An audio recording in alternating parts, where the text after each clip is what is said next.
क्या हो रहा है, कैसे एचआईवी इफेक्ट कर रहा है? नॉर्मली एचआईवी का वायरस हमारे बॉडी में 3 तरीके का सेल को इफेक्ट करता है। कौन सा सेल मैंने बोला? पहला बात मैंने बोला मैक्रोफाज, टी हेल्पर सेल या फिर डेंड्राइटिक सेल।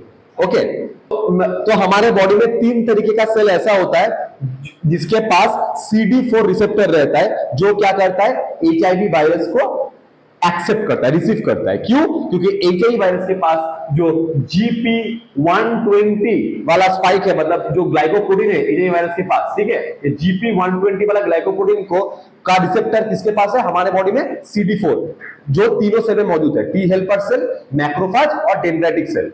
अब मेरे बॉडी में ये तीनों सेल के किसी भी सेल के पास अगर एचआईवी वायरस आएगा तो क्या होगा, उसका 120 GP120 CD4 रिसेप्टर के साथ जो मेरे बॉडी में मौजूद है उसके साथ जुड़ेगा। ठीक है, जुड़ने के बाद क्या करेगा, वो एचआईवी अपना जीनोम को मेरे बॉडी का सेल में, मतलब मेरे बॉडी का सेल को क्या बोलेंगे, होस्ट सेल बोलेंगे, होस्ट सेल के बॉडी में क्या करेगा, घुसा देगा। लेकिन वो अपना जीनोम जो कि 2 molecule of single stranded RNA है उसके साथ तीनों एंजाइम को भी घुसाएगा। ठीक है, क्या क्या तीनों एंजाइम? पहला एंजाइम का नाम है रिवर्स ट्रांसक्रिप्टेज। ये क्या करेगा, वायरल जो आरएनए था, वायरल आरएनए से क्या बनाएगा, वायरल डीएनए बनाएगा through the process of reverse transcription. उसके बाद दूसरा जो एंजाइम काम में आएगा उसका नाम है इंटीग्रेज। क्या करेगा, इंटीग्रेज। इंटीग्रेज क्या करेगा, जो वायरल जो डीएनए है उसको होस्ट डीएनए, मेरे बॉडी का डीएनए के साथ जोड़ देगा। ठीक है, थर्ड क्या होगा, थर्ड होगा प्रोटीएज, जो एंजाइम काम में आएगा। प्रोटीएज एंजाइम क्या करेगा, वायरल डीएनए से वायरल प्रोटीन बनाएगा। ठीक है, अब जब वायरल प्रोटीन बन जाएगा तो क्या होगा, नया वायरस का बच्चा बन जाएगा। ठीक है, नया एचआईवी का बच्चा बन जाएगा। अब वो क्या करेगा, वो जो सेल के अंदर घुसा था उस सेल से निकाल के बाकी सारा सेल को इफेक्ट करने लगेगा, बाकी सारा मैक्रोफाजेस को, बाकी सारा टी हेल्पर को, बाकी सारा डेंड्राइटिक सेल को इफेक्ट करने लगेगा। ठीक है, अब एक बात बोल, लेकिन दिक्कत क्या होता है, दिक्कत होता है मैक्रोफाज के केस में। मैक्रोफाज के केस में अगर एचआईवी वायरस घुसता है तो मैक्रोफाज में अपना नंबर बढ़ाने के बाद वो मैक्रोफाज को मारता नहीं है, वो जस्ट उससे निकल जाता है, वो सिर्फ उसको यूज करता है अपना नंबर बढ़ाने के लिए। इसलिए मैक्रोफाज को बोला जाता है एचआईवी फैक्ट्री। ठीक है, लेकिन बाकी जो दोनों सेल है, टी हेल्पर सेल और dendritic cell, basically T helper cell, इसको क्या करेगा, उसके बॉडी में जब घुसेगा और अपना नंबर बढ़ाने के बाद जब वो निकलेगा तो उसको मार देगा। हमारे बॉडी में हम लोग को कैसे पता चलेगा कि हम लोग को फुल ब्लोन एड्स है? अगर हमारे बॉडी में ब्लड में टी हेल्पर सेल का जो क्वांटिटी है वो अगर पर MM³ पर मिलीमीटर क्यूब ब्लड में अगर 200 से कम हो जाए, ठीक है, तो क्या हो जाएगा, उसको हम लोग क्या बोलेंगे, फुल ब्लोन एड्स बोलेंगे। क्लियर है बात, समझ में आया? तो चाइना ने क्या किया, मतलब रिसर्च करके अब हमारा हमारा जो डीएनए है वो हमारा डीएनए का CD4 रिसेप्टर को चेंज कर दिया। तो क्या होगा, बोलेगा कि जिसका CD4 रिसेप्टर चेंज हो जाएगा उसको भी एड्स नहीं होगा, लेकिन रिसीव कौन करेगा, वायरल जो आरएनए है उसको, वायरल मतलब एचआईवी वायरस को कौन रिसीव करेगा। पहला बात, full break the time lag between infection and appearance of AIDS symptom can vary from few month to many years. ये लाइन का मतलब क्या होता है, इसको क्या बोला जाता है? सोच कि मेरे बॉडी में एचआईवी वायरस घुसा और वो एचआईवी वायरस अपना सिम्टम्स दिखाना स्टार्ट किया, ये टाइमिंग को क्या बोला जाता है, इंक्यूबेशन पीरियड। ठीक है, जब कोई इन्फेक्टेड होगा विद एनी वायरस और जब वो सिम्टम्स शो करेगा कि हाँ मेरे बॉडी में इंफेक्शन हो चुका है, ये इसका बीच का जो टाइमिंग है इसको बोला जाता है इंक्यूबेशन पीरियड। समझ में आया बात, इंक्यूबेशन पीरियड। अब हमारा एचआईवी के केस में ये इंक्यूबेशन पीरियड कितना होता है, कुछ महीने से लेकर कुछ साल तक, मतलब 5 से 10 साल के बाद भी उसको सिम्टम मतलब शो हो सकता है। ठीक है, उस बीच में उसको लगा कि मेरा एड्स है, मैं फिट हूं, तो वो क्या किया, वो दूसरों को इन्फेक्ट कर सकता है। ओके, क्लियर है बात? सो इसीलिए तो एचआईवी को क्या बोला जाता है, लेंटी वायरस बोला जाता है, मैंने बोला ना।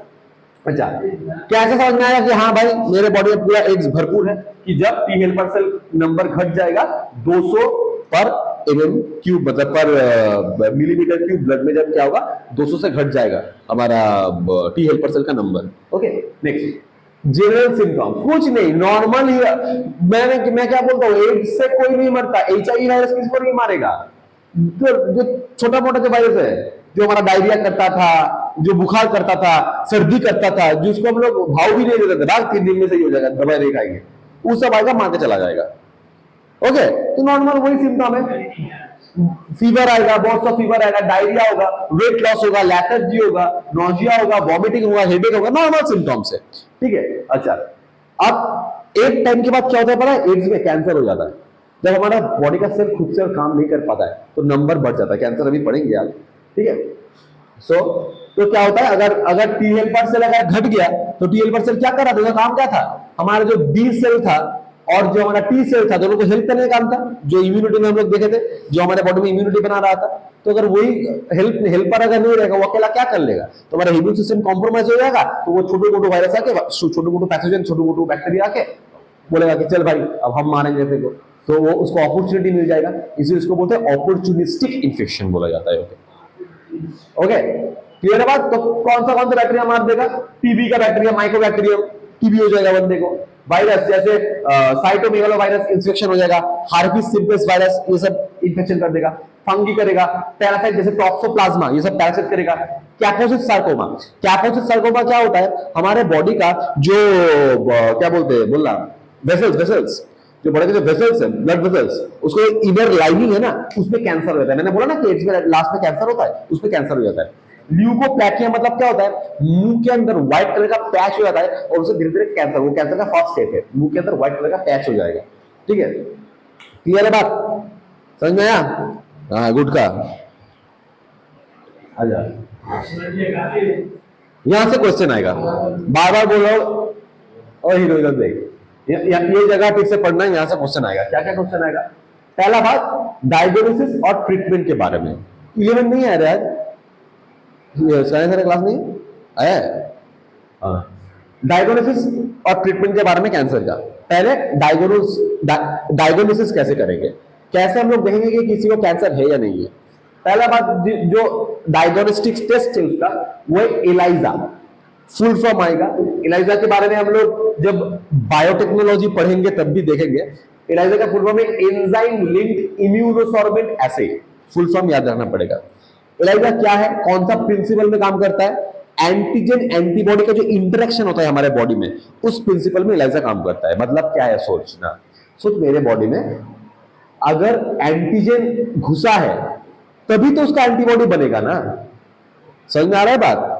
अब एंटीजन क्या घुस रहा है वो मैं नहीं देख पा रहा हूं, लेकिन मेरे बॉडी के अंदर क्या क्या एंटीबॉडी बना है वो तो मैं देख पाऊंगा। अब अगर मेरे बॉडी में एड्स वाला एंटीबॉडी बना है तो हम लोग बोलेंगे अच्छा तब इसका मतलब एंटीजन भी मेरे बॉडी में घुसा है ना। अच्छा, नेक्स्ट है कॉन्फर्मेटरी टेस्ट। अब वही बात है, किसी को अगर पता चलेगा कि उसको एड्स हुआ है तो सबसे पहले वो तो खुद डिप्रेशन में चला जाएगा, दुनिया उसके बाद क्या करके वो तो अलग बात है। मैंने बोला कि कितना मिथ फैलता है सब में, ठीक है। तो लेकिन उसको कॉन्फर्मेटरी के लिए हम लोग, कॉन्फर्मेशन के लिए हम लोग क्या करेंगे, वेस्टर्न ब्लॉटिंग करेंगे। तो पहले क्या करेंगे, एलाइजा करेंगे टेस्ट, उसके बाद क्या करेंगे, वेस्टर्न ब्लॉटिंग करेंगे। एलाइजा का फुल फॉर्म क्या है, एंजाइम लिंक्ड इम्यूनोसॉर्बेंट एसे, और ये कौन सा प्रिंसिपल में काम करता है, एंटीजन एंटीबॉडी इंटरेक्शन के ऊपर काम करता है। Okay, next additional test. Additional test में क्या देखेंगे हम लोग, पीसीआर में देखेंगे। एक बात देखिए, बायोटेक्नोलॉजी क्या है, जब हम लोग नेक्स्ट देखेंगे। मैं क्यों इतना बार बार बायोटेक्नोलॉजी के ऊपर मेरा थोड़ा सॉफ्ट कॉर्नर क्यों है हमेशा। बायोटेक्नोलॉजी क्या है, ये दोनों टेस्ट से हमें पता चलेगा कि हमारे बॉडी में एड्स है या नहीं है। ये कब पता चलेगा, जब किसी बंदे को फुल ब्लोन एड्स हो चुका है, तब ये जो डायग्नोसिस है ये काम में देगा। लेकिन मैंने जो बोला है, कि मेरे बॉडी में एचआईवी घुसा है लेकिन वो इंक्यूबेशन पीरियड में है, मेरा सिम्टम शो नहीं हो रहा है, लेकिन मैं दूसरों को एफेक्ट कर सकता हूं, है ना। तो अगर बहुत छोटा सा पोर्शन में है, क्या मेरे बॉडी में एचआईवी है, मतलब शायद मुझे अभी कुछ दिक्कत नहीं है, 10 साल बाद मुझे एड्स होगा, वो पता चल जाएगा पीसीआर के थ्रू, पॉलीमरेज चेन रिएक्शन के थ्रू। ठीक है, ये हम लोग क्या होता है पूरा पढ़ेंगे बायोटेक्नोलॉजी। पॉलीमरेज चेन रिएक्शन मतलब क्या होता है, हमारे सोच की क्या करेगा, हमारा डीएनए निकालेगा सेल से। ठीक है, अब जो डायग्नोस्टिक सेंटर में पता है कि एचआईवी अगर होगा तो डीएनए में किस पार्ट में चेंज होगा, तो उस पार्ट का एक छोटा सा पोर्शन लेगा। मतलब डीएनए के अंदर डबल स्ट्रैंडेड रहेगा ना, ये तो कॉम्प्लीमेंट्री होता है। अब सोचिए, मैं जस्ट समझने के लिए बोल रहा हूं कि अगर एटीटी रहेगा किसी के बॉडी में तो उसको एड्स होगा। तो ये लोग मतलब डायग्नोस्टिक सेंटर में क्या करेगा, छोटा सा एक डीएनए का टुकड़ा रखेगा जो कि मतलब बाहर में बनाया गया है, बॉडी का नहीं है, बाहर में बनाया गया है, जो रेडियो एक्टिव है, उसमें क्या रहेगा, उसमें टीएए रहेगा। ओके, तो क्या करेगा हमारा सेल में डाल देगा। तो अगर मेरे बॉडी में एटीपी वाला सेगमेंट है, तो टीएए सेगमेंट जो बाहर से हमें डाला गया, जो कि रेडियो एक्टिव है, इसको हम बाहर से देख पाएंगे, वो जाकर उसके बाद चिपक जाएगा, क्योंकि ए के अपोजिट में टी के अपोजिट में ये रहता है, कॉम्प्लीमेंट्री बना लेगा।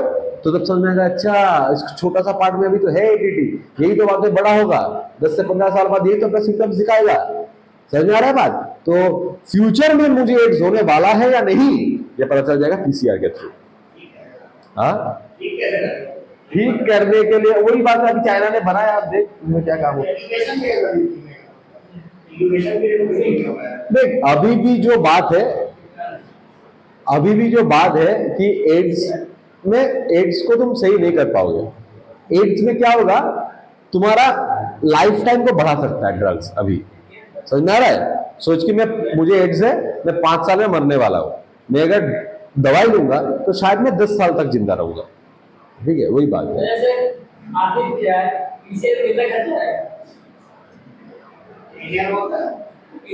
हाँ, इंडिया में पता नहीं। अच्छा, तो ट्रीटमेंट में क्या रहेगा, नो क्योर। एड्स का कोई भी क्योर अभी तक बना नहीं है, बन जाएगा अगले 10-15 साल में, एड्स कैंसर का क्योर बन जाएगा। हाँ, देख नेक्स्ट क्या है, तो हम लोग क्या करेंगे, हम लोग बेसिकली क्या करता है, हम लोग वही बात बोला कि लाइफ स्पैन को बढ़ाने के लिए हम लोग एंटी रेट्रोवायरल थेरेपी डालते हैं। आर्ट हम लोग कॉलेज में पढ़े थे, आर्टिफिशियल रिप्रोडक्टिव टेक्निक पढ़े थे हम लोग, रिप्रोडक्टिव थेरेपी इसमें पढ़े थे, रिप्रोडक्टिव हेल्थ में पढ़े थे। ये अलग आर्ट है, ये है एंटी रेट्रोवायरल थेरेपी। इसमें क्या होता है, हम लोग कुछ रेट्रोवायरस है ना एड्स, उसका एंटी में कुछ ड्रग्स देते हैं। जैसे तो क्या क्या ड्रग्स है, एजिडोथाइमिडिन, एजेटी ड्रग्स, जिडोव्यूडिन, एजिडोथाइमिडिन, जिडोव्यूडिन और डीडीआई मतलब डीडीऑक्सीआइनोजिन, ये ड्रग्स हम लोग देते हैं। ठीक है, नेक्स्ट प्रिवेंशन ऑफ एड्स। सबसे पहले वही बात है, यह बात ना, जिसका कोई ट्रीटमेंट नहीं है उसका क्योर सिर्फ क्या है, उसका क्योर है उसका प्रिवेंशन, सेफ्टी। ठीक है, इसीलिए तेरे को बोलते हैं हम। अब देख क्या है, पहला बात अवेयरनेस एंड एजुकेशन सबसे पहले देना पड़ेगा हम लोगों को। ठीक है, जो हमारा नैको मतलब नेशनल एड्स कंट्रोल ऑर्गेनाइजेशन, और बहुत सारा एनजीओ जैसा है जो कि एड्स के बारे में अवेयरनेस फैलाता है, पोस्टर्स करता है, एड्स करता है, नुक्कड़ नाटक करता है, वो सब क्या करेगा, उससे नॉर्मल पीपल को एड्स के बारे में कि कैसे एड्स नहीं होगा। और सबसे दिक्कत है कि किसी को अगर एड्स है तो क्या होगा, उसके साथ उसका जो मतलब आसपास का लोग है वो बहुत खराब बिहेव करता है।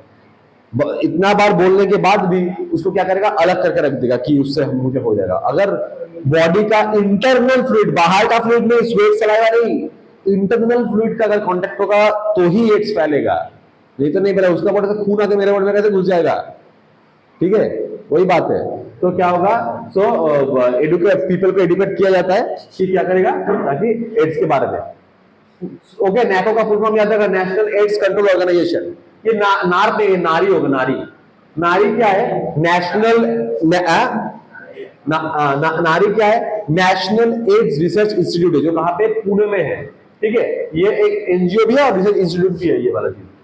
वर्ल्ड एड्स डे कब मनाया जाता है, वर्ल्ड एड्स डे 1 दिसंबर को मनाया जाता है। एक ऐसा सिंबल रहता है एड्स का, है ना, तो एड्स डे मनाया जाता है।